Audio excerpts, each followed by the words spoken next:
nuke the planet, I think they probably will be doomed and damned. And don't think they won't do it.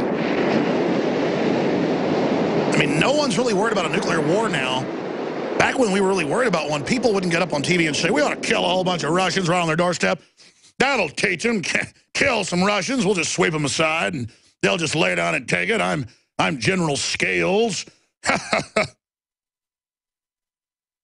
And then you've got all these weird feminists running the State Department and basically the Pentagon now who've never even been in the military. I mean, that sounds like a recipe for disaster. All the military people I know that have actually been in heavy combat are absolutely freaked out and concerned because they understand the real world.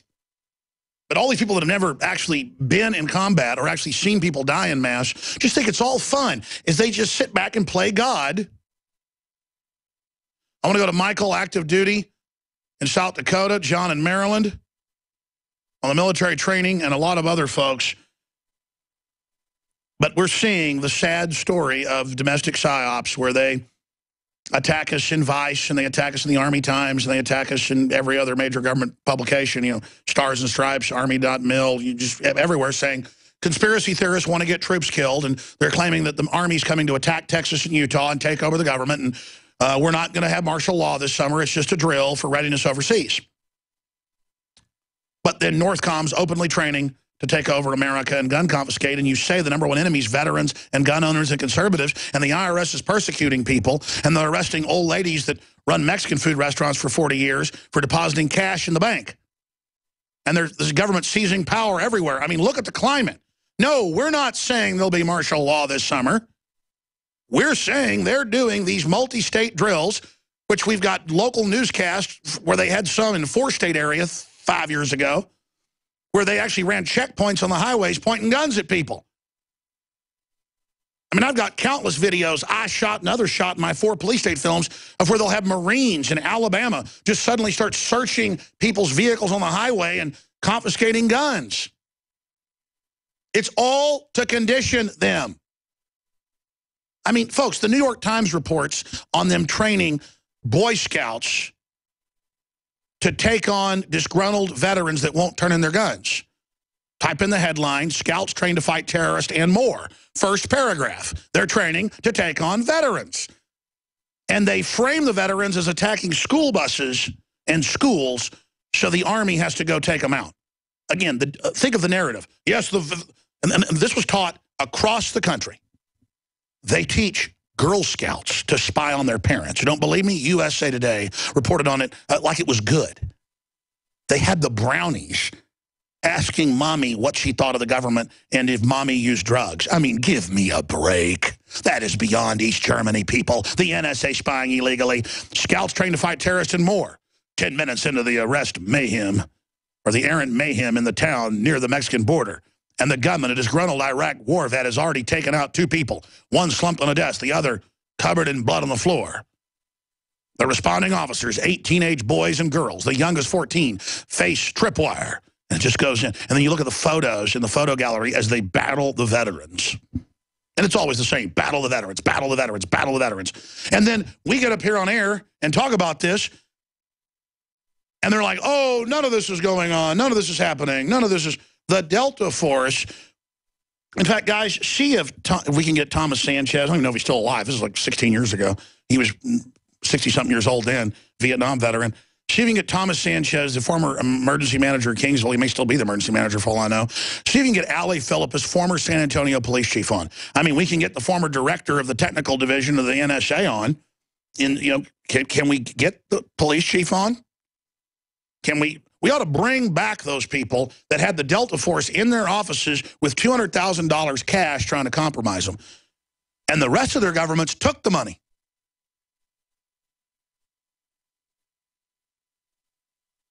And as the police chief said last time he heard, that's called bribery. That's how the Delta Force takes over foreign countries. They go in for years, infiltrate, and buy off the key people.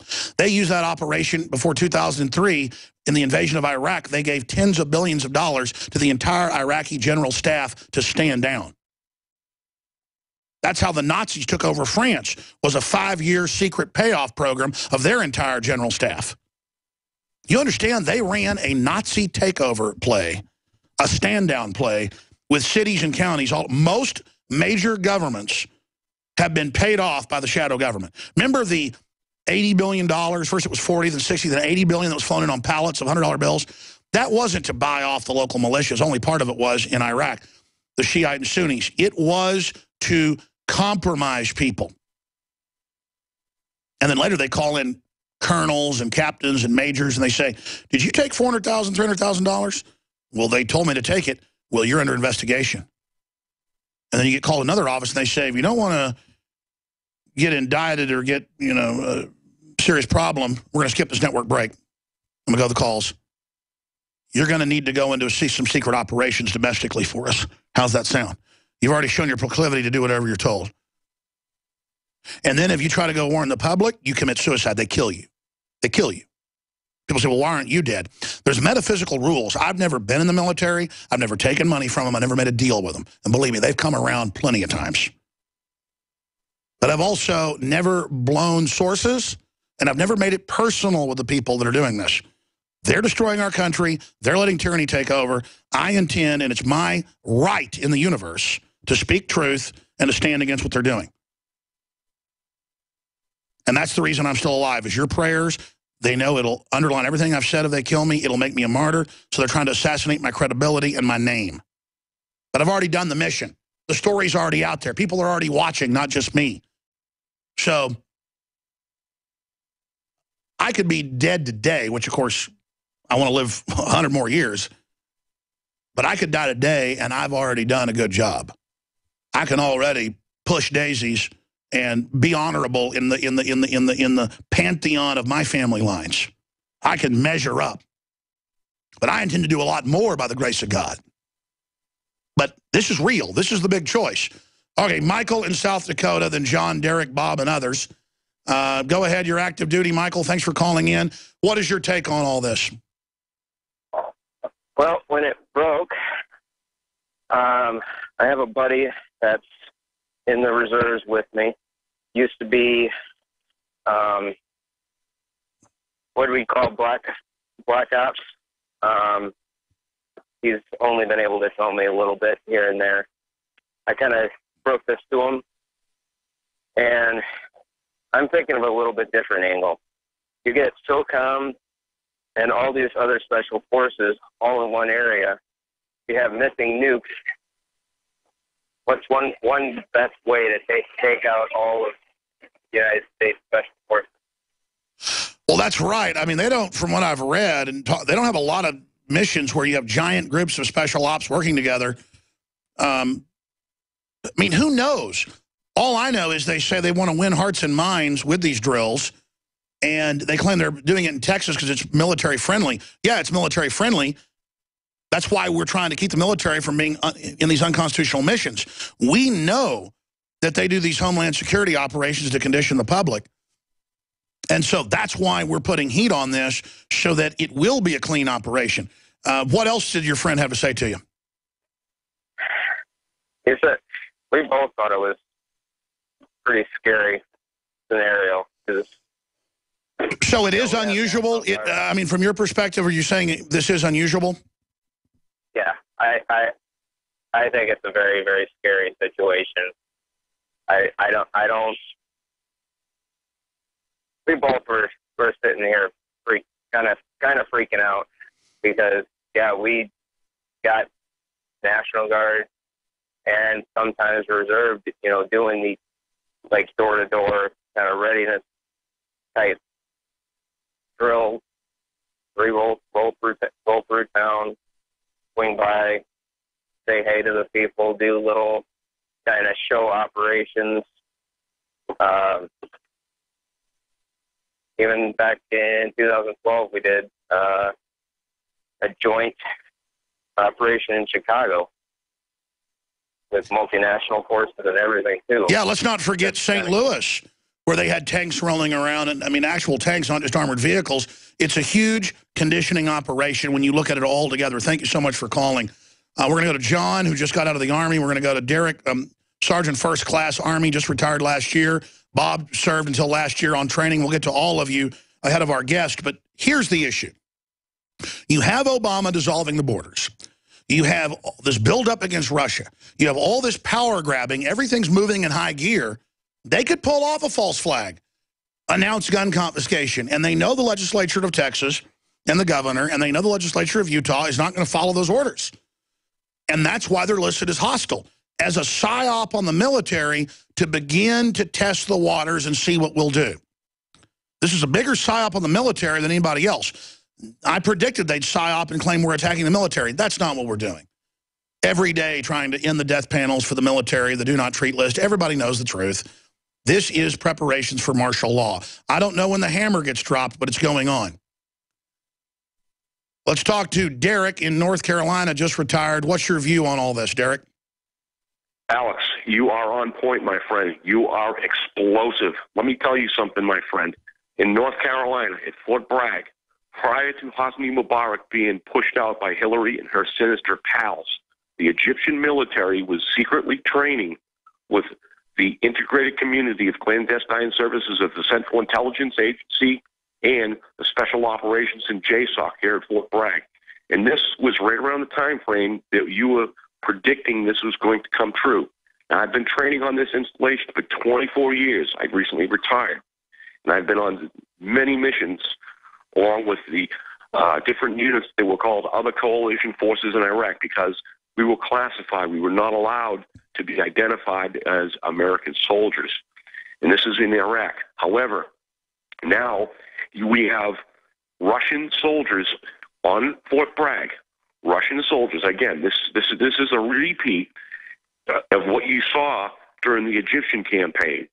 And what's happening is anytime the United States wants to overthrow a dictator or a puppet, they integrate the clandestine services of the Central Intelligence Agency and the Joint Special Operations Command, and there's a certain narrative that's put to it, and that goes on to your premise that it's a condition that the American people are going to accept it because it's just routine training. Well, I know that I would hear 4 or 5 years ago that they had Russians doing anti-terror training in Colorado, and I wouldn't believe it. Then it came out in the news. So they're starting a war with Russia, but at the same time, they've got Russian troops at the bases. What do you think's going on? What's happening is you saw in the Boston bombing, it was a dry run. You saw the Boston Police Department not even informed as to the genesis of this explosion, which was the Tsarnaev brothers, who not only the New York Police Department, the federal authorities, and also international authorities, i.e. Interpol, knew of these gentlemen's existence. Sure. And they were just waiting for these guys to go ahead and launch their campaign. And they were coached. They are puppets. And what happened was they wanted to see the public's reaction. In Watertown, Massachusetts, where my brother had lived, 1,724 privately owned homes' doors were kicked in. And in these homes, they were not looking for Mr. Tsarnaev. They were asking for gun and registration numbers. And if you go back a few years further on MSNBC... Hold on, this is sensational. I'm going to have to hold you over. Clearly, because, I mean, the Pentagon admits these are testing the public and the military, but you're saying specifically being in Fort Bragg, you know that that's what happened? I mean, I need to confirm that with you. We're back in 70 seconds. Then we'll go to John, Tom, Bob. We're going to go to everybody. Stay with us. Thank you for listening to GCN. Visit GCNlive.com today. Sold out for weeks due to the difficult and extensive proprietary process behind its creation. The exclusive InfoWars Life Secret 12 formulation is now back in stock. This ultra-clean vitamin B12 nutraceutical has been carefully crafted and developed over the last 2 years and is based on cellular science of how your body actively absorbs essential nutrients. Most forms of vitamin B12 are highly processed and synthetic and could not be properly absorbed by the body. Secret 12 is a binary of nutramedical grade, bioavailable coenzyme forms of B12, methylcobalamin, the same kind used in B12 injections, and adenosylcobalamin, the most bioactive form that has been created with our proprietary process. Secret 12 is taken by mouth, right on the tongue, and then swallowed. No needles, no injections. Don't take my word for it. Try it for yourself. Discover the secret. Secret 12. Supplies of Secret 12 are very limited. Secure yours today at InfoWarsLife.com or by calling toll-free 888-253-3139.